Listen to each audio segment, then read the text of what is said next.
Language is one of the most primary facts of our existence. It's something that you say, well, what is human? Well, many animals have methods of communicating with one another, but none of them have our kind of extremely elaborate grammar. So it's right dead smack in the center of what it is to be human, the ability to tell a story.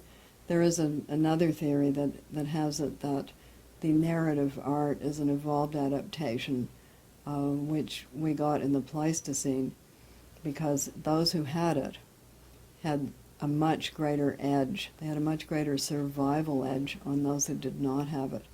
If I can tell you that right over there in that river was where the crocodile ate Uncle George, you do not have to test that out in your own life by going over there and getting eaten by the crocodile.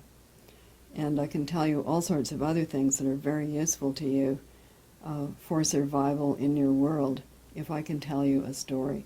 And we know that people learn and assimilate information much more through stories than they do through charts and graphs and statistics. You might want to back up those things with the math, but what really hits people is the story, because it's not an intellectual thing, and it's not just a scream, it's not pure emotion. It's a melding of those two things, which is where we exist as human beings. We're not thought machines. We're not screaming machines. We are thought-feeling machines. If we're machines at all, let's pretend we're not. We are thought-feeling entities.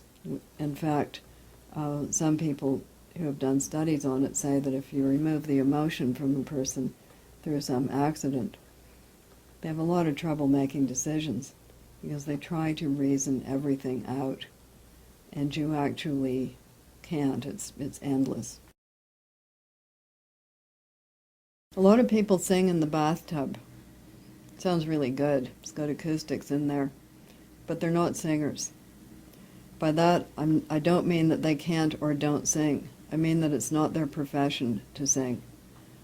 People do not pay them to stand on a stage and make noises come out of their mouth. So it's partly a difference of job. We love those moments in amateur night shows, which have now become so big, like American Idol and Who Does Britain Have Talent, etc.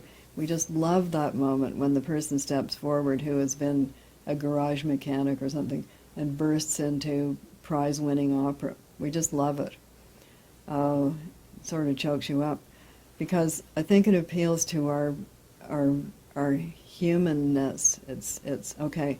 This is something we all might possibly do, even if we do have some other job that we don't like very much.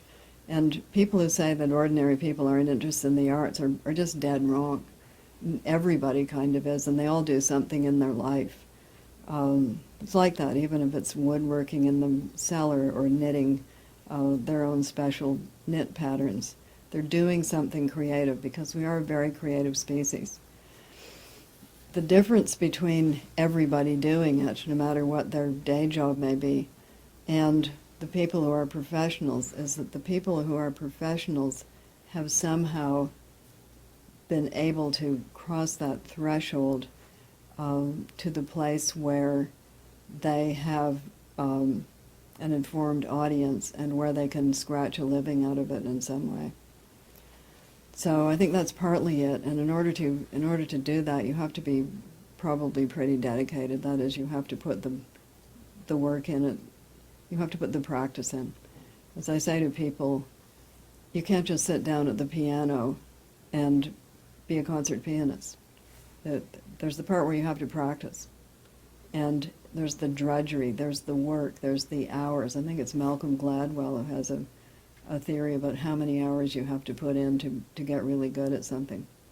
And that is why I will never, ever be a star ballet dancer.